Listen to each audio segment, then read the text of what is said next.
vamos a hablar entonces de salud mental colectiva y también un poco de estar analista en las instituciones.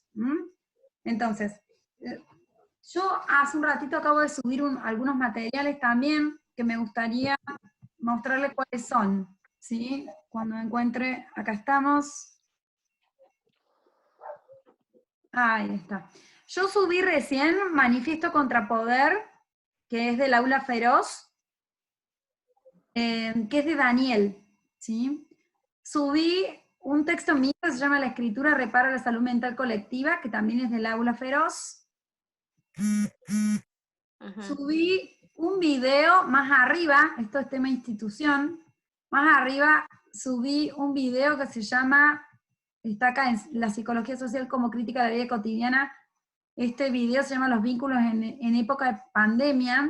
Es una entrevista en Canal 10 que me hicieron, que está bueno porque va hacia, lo subí por el lore, porque está ordenado, está bien editado, y sobre todo porque habla de la crítica a la vida cotidiana también, y por ahí les puede servir para abordar el tema de alguna manera. Y también más abajo, recuerden que vamos a mezclar un poco institución con salud mental colectiva. Acá en salud mental colectiva, en lo que sería este tema, yo subí de un aula feroz, una feroz seguridad, carta abierta a Patricio Dillon. Y un texto de Editorial Topía, que publicaron en la revista digital Topía, mío, hacia una desmanicomalización posible, que es en relación a mi tema de tesis también de la desmanicomalización en Río Negro. Lo primero que, sabiendo estos textos que ahora los vamos a repasar, lo primero que me gustaría es mostrarles, voy a tratar de salir de acá, y ahora ahí está. Es mostrarles este texto, que es el que subió Daniel, Tratar la locura, ¿sí? Este es su libro, está agotado. ¿Ah? Es el libro que se transcribió, es una reescritura de su tesis, ¿sí? Lo transformó en ensayo de 80, 100 páginas, ¿sí? En donde lo primero que quería presentarles es, bueno, en realidad proponerles cómo nos presenta el libro a nosotras, ¿no? En relación a qué saben de los tratos de locura de Río Negro, y de la desmanicomalización de Río Negro. Brevemente, si me dicen alguna palabra o alguna frase de lo que ustedes saben, escuchan, recuerdan, o algún rumor, lo que sea, que sepan y recuerden de este tema. Yo lo que sabía, por lo que trabajamos en una materia de antropología cultural, si no me equivoco, se trabajó el tema de la desmanicomialización, con este profesor que falleció hace unos años, no me acuerdo el nombre del profesor. Él trabajaba el tema de cómo se planteaba la idea de que todas estas instancias que planteaban las instituciones cerradas y totales sean transformadas en instancias abiertas o en instituciones abiertas, y también todo el vínculo con la sociedad misma, que es la que se cierra a la problemática de la salud mental muchas veces, más de lo que es aislar a la gente, digamos. También después estuvo interesante cuando se trabajó desde la política neoliberal con la problemática de la desmanicomialización, digamos, la contraparte de qué instrumentos específicos del Estado se desplegaron del proceso de desmanicomialización. Bien. ¿Los demás? Yo me acuerdo de dos casos puntuales que tratamos, dos hechos, uno sucedido en Roca y otro sucedido en Chalechel. Están acá. Claro, como que fueron fallas del sistema de desmanicomalización. Eso recuerdo que me quedó como una idea así, de que no se siguieron los casos como correspondía a partir de esta ley, y por eso sucedieron las cosas que sucedieron. Una cosa así más o menos me acuerdo.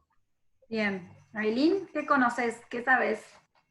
No, la verdad que no conozco mucho.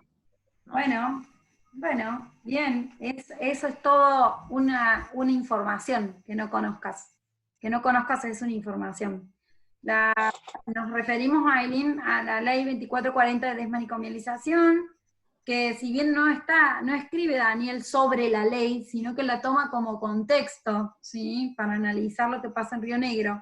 Río Negro es pionera, digamos, es una provincia pionera, así como en otras cosas, como en educación y demás, en ser una de las primeras provincias que plantea la promulgación en el 91 de una ley que habla de la desmanicomialización. Acá Daniel propone tres cuestiones que ustedes tienen el libro completo, por eso les voy a señalizar y después voy a subir la clase esta, para que ustedes tengan como una guía.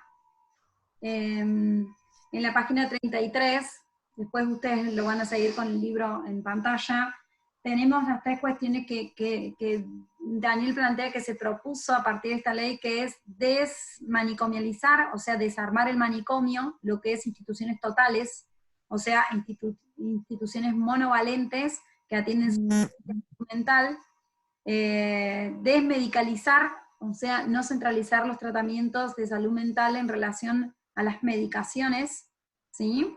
Que pone como en la punta de las prácticas como protagonistas a los psiquiatras, y desinstitucionalizar, que es desarmar la institución. Ustedes saben que institución, como aparece en uno de los videos de ahí, tiene doble acepción, no solamente se refiere al edificio concreto, que en este caso sería desmanicomializar, sino a desarmar conductas, valores, pautas, imaginarios, sostenidos en el tiempo durante tiempos estables, digamos, y prácticas cotidianas. De valores también, bueno, y ahí se ubica lo que decía Ignacio también en relación a qué concepción tenemos de locura y qué pasa con la sociedad en relación a esto. Primero plantea esto, una historia de la locura, ¿sí? Después, bueno, les voy a marcar la relación con estar analista en las instituciones. Digamos, lo primero tenemos que ver que es importante la relación entre salud mental colectiva e instituciones, ya que las instituciones, en cada institución en la que ustedes puedan trabajar o en la que ustedes puedan habitar, se va a reproducir como micropolítica interna de la institución aquello que está pasando en la cultura. Eso lo dice Ulloa, ¿sí? Las instituciones tienen un mecanismo interno en el cual reproducen lo que pasa actualmente en la cultura, y lo reproducen internamente. Lo que pasa a nivel macro es reproducido en una pequeña institución a nivel micro, ¿sí? Entonces, es importante la relación entre institución y el nivel de abordaje colectivo. Entonces, decimos puntualmente llama la atención pensar que eso no es tan escindido, porque precisamente los parámetros macro de la cultura se reproducen desde las instituciones puntualmente, digamos, como que ahí yace en gran medida, ahí es donde hay que trabajarlo en gran medida. Sí, acordate del modo de abordaje que hablamos de una Moebius, o sea, todo lo de adentro afuera y lo de afuera adentro, digamos. La institución también va a devolver proyectivamente una imagen al colectivo y a la sociedad de lo que trabaja internamente, y a la vez introyecta, digamos, una mirada cultural y social dentro de las instituciones. Piensen en un hospital general inclusive, en el que puede actuar lo manicomial. Hablamos de lo manicomial, que puede estar también dentro de las casas, dentro de la cabeza, dentro de cada una de las actividades, sin querer, implícitamente y a nivel inconsciente, digamos. Que Ailín no sepa nada del tema, digamos, no es azar, es una causalidad, no una casualidad, digamos. Ya después de 27 años de que seamos pioneros de la Ley Nacional de Salud Mental, que se sanciona en el 2011, y del nuevo Código Civil, que propone, digamos, en concordancia a la ley provincial, que es antecedente de la nacional. O sea, que no sepas nada es también una prueba de que no se está haciendo, digamos, aquello que corresponde o que se propone como objetivos de la ley, entre los que está la psicoeducación y entre los que estamos como actores sociales activos, la sociedad y los miembros de la comunidad. Digamos, no solamente se saca el centralismo a los del hospital, o a los de atención en salud mental, sino que se trata de darle una responsabilidad social a cada una de las personas civilmente, Aileen. Entonces, vos tendrías la misma, digamos, responsabilidad de saber qué es cómo tratar, qué hacer en los casos de desmanicomialización de la gente que no puede estar internada porque está prohibido por ley en las instituciones, más que en los casos de urgencia, por 72 horas en crisis de salud mental, ¿sí? Y la descentración en casas de medio camino o alternativas de atención como instituciones generales, que atiendan la salud en general para sacar el estigma de que salud mental, digamos, tiene que ver con una cuestión, digamos, individual, sino que se lleva más a lo colectivo. Vos no vas a ir a un grupo de gente con ataque de pánico, vas a ir a un grupo de personas que haga algo que a vos te haga bien, ¿se entiende? Entonces, de ahí se trata de desarmar el imaginario social, ¿sí? De locos todos tenemos un poco, dicen, ¿no? Los aforismos. Entonces, estar analista en las instituciones, Daniel lo propone en la página 39, como estar psicoanalista en las instituciones, lo toma de Fernando Ulloa. Tiene que ver con lo que les pasa, que lo que les pasa a ustedes se toma el psicoanálisis, es algo en forma transferencial, digamos, es transferencia de lo que nos enseña la sociedad, de lo que nos transmite inconscientemente, inclusive en el inconsciente, inclusive si quieren hablar de otro autor, el inconsciente colectivo, de alguna manera, aquello que está sin que sepamos, atravesándonos en la cultura, y que nosotros devolvemos en algún rumor, en algún comentario, en alguna frase sobre, inclusive decir el loco lindo, la loca linda, ¿no? Ya que para Vicente Citolema la locura no es romántica en la medida que siempre incluye sufrimiento, ¿está? Y eso está bueno también pensarlo. Entonces, a eso nos referimos con estar analista en las instituciones, que todo lo que nos pase a nosotras es un analizador y un indicador de aquello que nos transmiten que está pasando, y que devolvemos, digamos, como espejos, de alguna manera, de lo que pasa en la sociedad. Como somos subjetividades representativas de lo social, tenemos algo de información en algún porcentaje de lo que pasa en la sociedad, ya que somos voceros. Por eso es importante tomar la palabra, como dicen otros autores que tenemos para leer, ¿verdad? Lo importante es tomar la palabra. Después tenemos lo que decía en la página 44 sobre las causas de la movilización, que es lo que lo llevó a Daniel a investigar sobre las cuestiones, su trayectoria y su atravesamiento por las instituciones, por distintas instituciones que lo llevaron a seguir indagando, investigando sobre los tratos de locura, ¿sí? Y ahí en la página 45 tienen muchos de los conceptos que propone Ulloa, ¿sí? Sobre el síndrome del padecimiento resignado, sobre la pérdida de la alegría, audacia y lucidez, digamos, tienen bastantes conceptos que pueden ayudarnos a pensar qué sucede como hechura de la cultura cuando no sabemos, qué sucede cuando sufrimos de alguna manera y nos acercamos a algún borde de la locura a partir de un sufrimiento que tiene que ver con lo emocional, psíquico, corporal, incluso desde una corposubjetividad, ¿verdad? Yo les voy haciendo como una orientación y un recorrido, digamos, de este libro en este sentido. En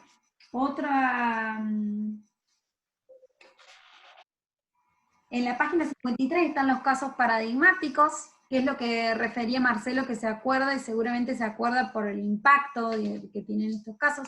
Se llaman paradigmáticos porque es un método tomado de Agamben. Agamben propone que algo es paradigmático cuando muestra la inflexión. Estos casos, por más que sean de otros años anteriores, pasan a ser atemporales en la medida que muestra la inflexión de la ley, o sea, la ruptura, el quiebre, la disfuncionalidad de una ley, ¿sí? En relación a sus fracturas y a sus síntomas, que en algún caso termina como trágicas muertes, que son los que propone Daniel. Los que recordaba Marcelos es el caso del peluquero, de Ángel de Roca, que es uno de los casos paradigmáticos. Quizás lo suba también, porque no sé si están todos acá. Hay es como un prefacio de cada uno de los casos.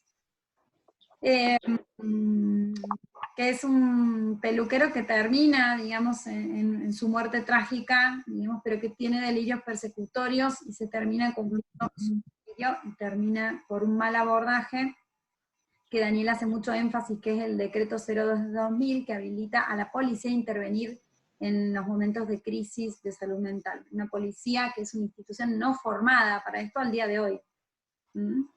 Entonces entra por la fuerza y termina, digamos, con disparos que hieren al policía, y de ahí se desprende otro caso, y el peluquero muere, ¿verdad?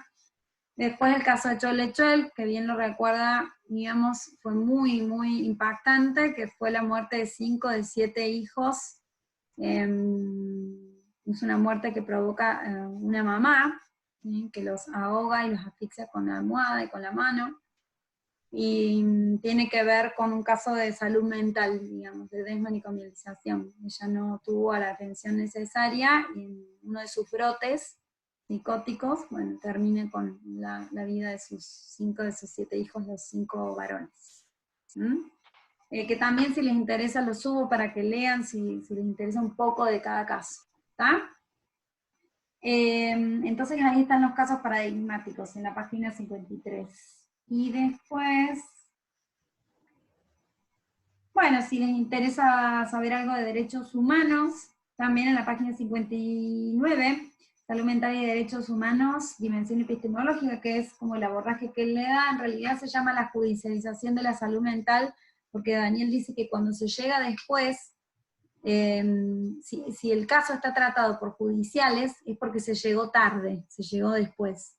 Que se judicializa la salud mental porque se llega tarde, porque se llega después, pensando en que los niveles de atención son prevención, promoción, atención, ¿sí?, y reinserción. Para que haya llegado a que sea un caso penal, procesal, digamos, y judicializado, tiene que haber fallado los niveles de atención primaria, secundaria y terciaria, y entonces se produce el síntoma grande de ser judicializado porque ya pasó algo grave y terrible.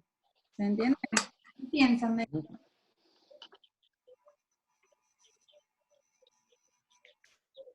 No se te escuchó, Estefi.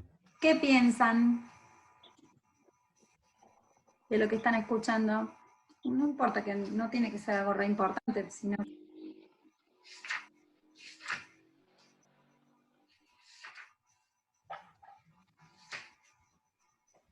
No hay problema, seguimos intercambiando igual.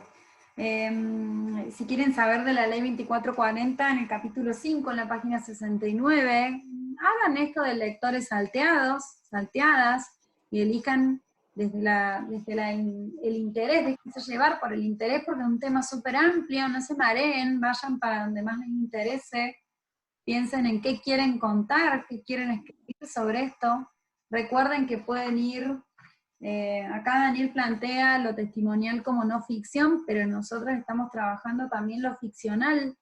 ¿Qué quiere decir? Que pueden tomar un caso, pueden hablar de alguna historia que ustedes conozcan y ficcionarla si les faltan partes. Recuerden, ¿sí? Lo que no sé, me lo imagino, como decíamos, y lo pueden escribir igual, ¿sí? Traten de ser claros con la idea que quieren contar, ¿verdad? Bueno, y después tienen, digamos, algo de las entrevistas, ¿sí?, que él toma a las personas que hace como casos paradigmáticos. Si les interesa más la historia de la locura hasta el principio, bueno, es un texto para recorrer. Pero no quería dejar de convidarles también este libro, que bueno, que quedó con algunas presentaciones pendientes, que es El aula feroz para escribirte mejor. Este es el libro de la cátedra, ¿sí?, que también está escrito por estudiantes, inclusive algunos de sociología. De acá sacamos también el instructivo de cómo se hace, que es para que quienes lo hacen del escrito breve, ¿sí? Este es el libro, ¿sí? Si a alguno les interesa me avisa y se los hago llegar de alguna manera.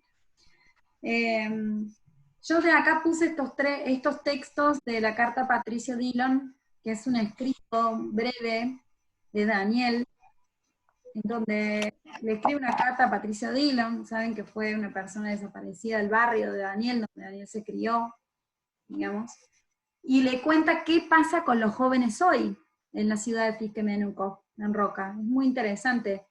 Y cuenta cómo reúne una serie de casos, ¿sí?, de jóvenes que mueren en las comisarías de acá de Fisque, ¿sí?, todos por causa de suicidio, pero está muy claro que tiene que ver con un no trato, un maltrato, una mala atención, digamos, en relación a la salud mental de los jóvenes que, por ser jóvenes, entran a una comisaría y quizás no salen nunca más, ¿verdad? Todos fuimos adolescentes en algún momento y sabemos de lo que estamos hablando, ¿verdad?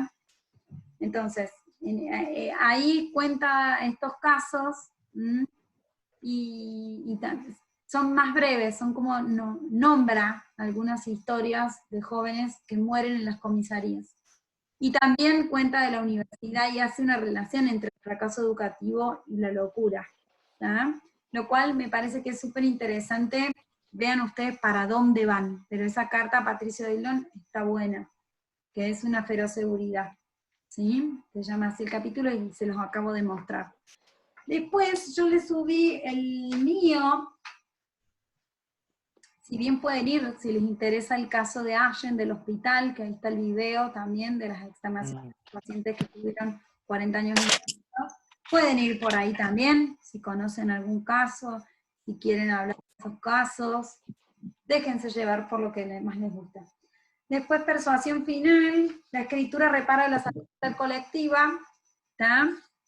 Este es un texto mío, que lo que más me interesa es que de acá puedan ver algunos conceptos de salud mental colectiva, ¿sí? Porque ¿Me repetís el nombre, por favor?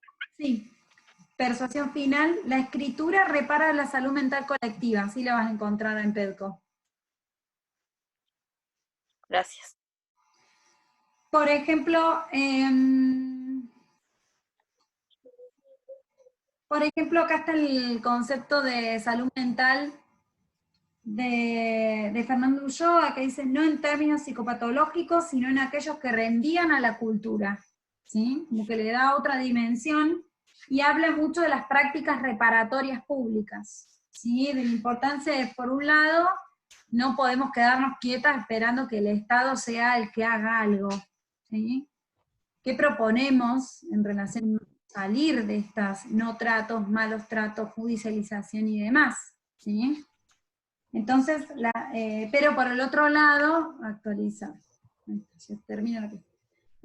Por el otro lado, es muy significativo que se constituya el imaginario de que además tiene que ser el Estado el que brinde recursos, por más que haya actividades voluntarias, qué sé yo, la Fundación Huiliche, la Escuela de Psicología Social o instituciones religiosas que sí intentan dar prácticas hacia el abordaje o a los tratos de la enfermedad mental, como le dicen, o la salud mental, el abordaje de la salud mental. Pero también es necesario, porque es reparador, que sea el Estado quien brinde los recursos, que sea el Estado quien sea mediador, aunque sea, de los dispositivos y recursos para abordar la salud.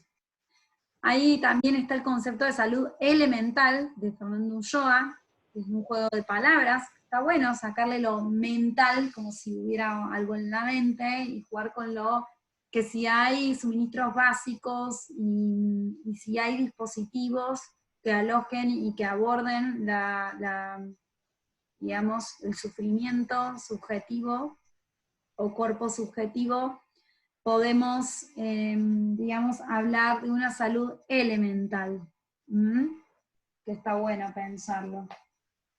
Y bueno, quería ahí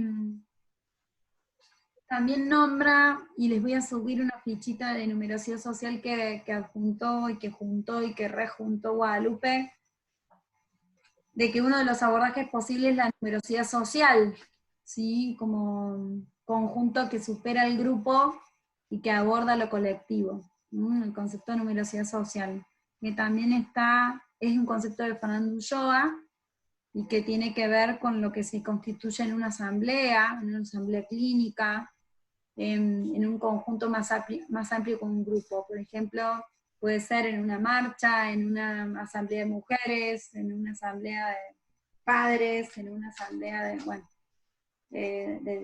depende del tema que se trate, ¿verdad?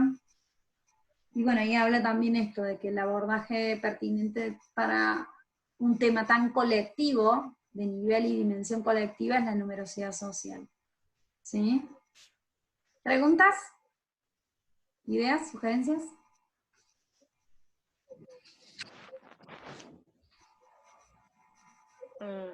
¿Cómo van con la lectura, con la escritura? ¿Todavía están ahí pensando, no se pusieron? Digan la verdad. No, yo no me puse. La verdad Bueno, que no me puse todavía. Yo Cada, ahora también tengo- cada clase como que te enfoca de otra manera, ¿no? Vos venís pensando una cosa, leyendo una cosa, escribiendo una cosa, vas a la clase, que es lo que hablamos el otro día de la alacena, que te lo perdiste, el jueves pasado, que yo decía que ustedes, que el conocimiento es una alacena, y está llena de tarritos, que son conceptos, ideas, etc. Y ustedes, los profesores, son los que saben dónde está cada tarrito y cuál es la secuencia. No, no agarramos este primero, el otro después, en cualquier orden. Entonces, bueno, eso es lo que yo, cada vez que vamos teniendo clases, van abriendo un tarrito nuevo, y ese tarrito nuevo que se abre, a mí me proyecta hacia otra cosa. Entonces, por ahí escribo una cosa, y después ya la cambio, y después a otra, y siempre, en mi caso particular, supongo que el de los chicos también, con la impresión de la cultura que tengo yo, o sea, lo que tengo imprimido culturalmente y laboralmente también. Porque a mí, por ejemplo, estaba yendo por el lado, precisamente por eso rescaté lo de los dos casos, estaba yendo por el lado de la posibilidad de haber entrevistado en algún momento tanto al peluquero como a la chica, ¿no? Y bueno, esa es la idea que estoy trabajando yo, entrevistarlos, preguntarles, y bárbaro. que me respondan por qué no, eh, y por qué sí, y por qué esto, y cuál fue la parte institucional que los abandonó, indagar en eso, ¿no? Institucionalmente, ¿qué podríamos haber hecho? Porque se lo ve mucho ahora, ¿no? La gente se indigna y con eso no llega a ningún lado. No se aborda nada indignándose. Porque generalmente vamos atrás de la noticia. Cuando pasa la noticia decimos, uy, mirá, si hubieran hecho esto, ¿no? Pero en el mientras tanto no estamos haciendo nada. Entonces, bueno, por ahí me está yendo mi escrito, ¿no? Sobre preguntarles.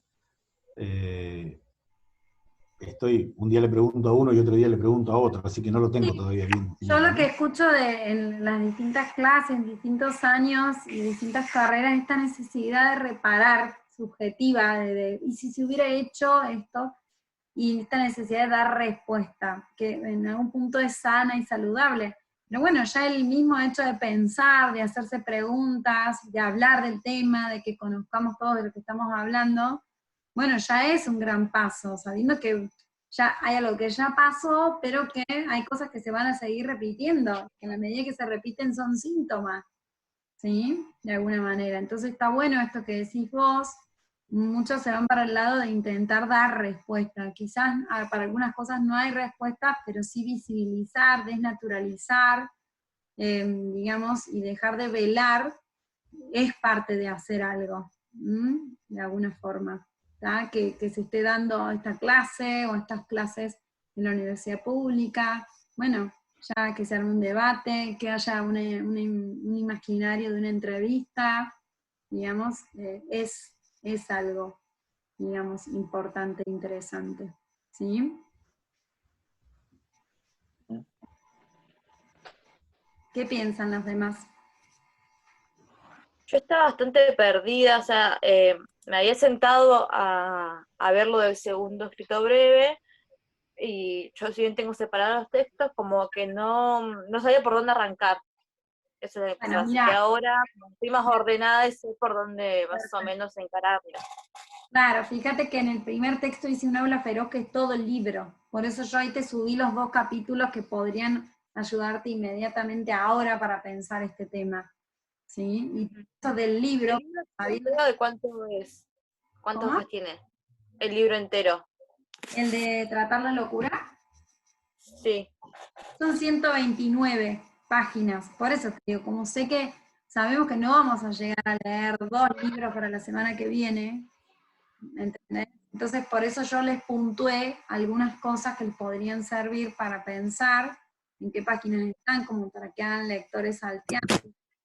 Sabiendo que si ustedes después hay algo que les gusta, van a volver a profundizar en eso, de alguna forma, ¿sí? Y que no se queden solamente con el problema, sino que también, bueno, abordemos algunos conceptos de lo que es salud mental, salud elemental, prácticas reparatorias, numerosidad social y demás. ¿Se entiende? Lo mismo, los grupos institucionales, que son otro modo de abordaje, que Daniel plantea como grupo institucional de alcoholismo. Vayan al índice también y recorran desde ahí, ¿sí? Esa línea ahí, lo de proyección e introyección está en análisis de la masa y, psicología de la masa de análisis del yo, el aula feroz, esos 2 capítulos.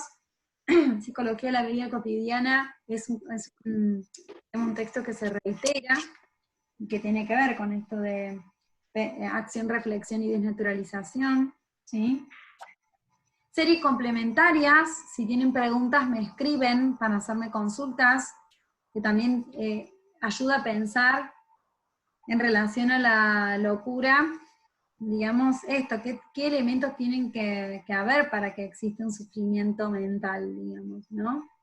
Tiene que haber un factor, digamos, condicionante, determinante y desencadenante, perdón, disposicional y desencadenante, ¿sí?